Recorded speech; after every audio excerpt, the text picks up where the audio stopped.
£13 billion are being lost to UK savers just because they're not in the right account. And obviously this has implications for everyone, not just for older savers. But it will have a particular effect on people who perhaps aren't as easily able to have a quick look on the internet and find the best account or switch as easily as other consumers. Older people may be operating on very fixed incomes and tight margins. Of course, at the moment that's true for many of us.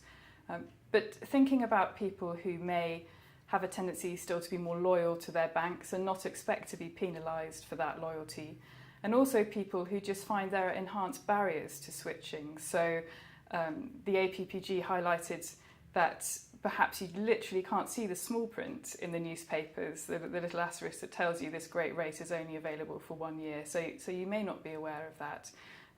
You are less likely to have access to the internet, which does make it easier to switch.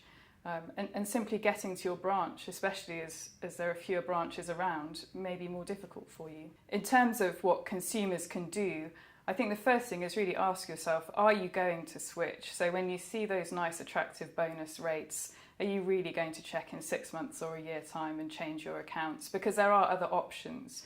You can look for an account that pays a more regular amount of interest and where you won't need to switch as often. So do look out for those if you think actually I may not follow up on my good intentions of switching.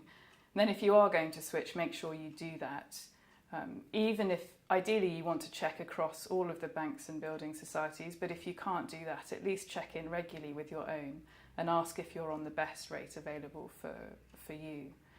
However, when we look across the whole of the market and we see there's 1,200 savings accounts and 2 in 5 of savings accounts and cash ISAs are paying less than 0.1% of interest, as this report shows, really I think something more needs to be done than just expecting consumers to sort it out.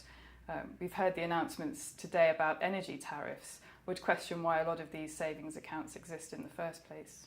I would ideally like to see the new Financial Conduct Authority taking its power and objective to look at competition in the interest of consumers very seriously and say, does the existence of these accounts reflect competition which is working in the interest of consumers? I don't think it does, and so I'd be very interested in the new regulator taking some action on that. I think it does need to be more than just let's disclose more information to the consumer again. We're all bombarded with information. We want the market to be actually simple to navigate.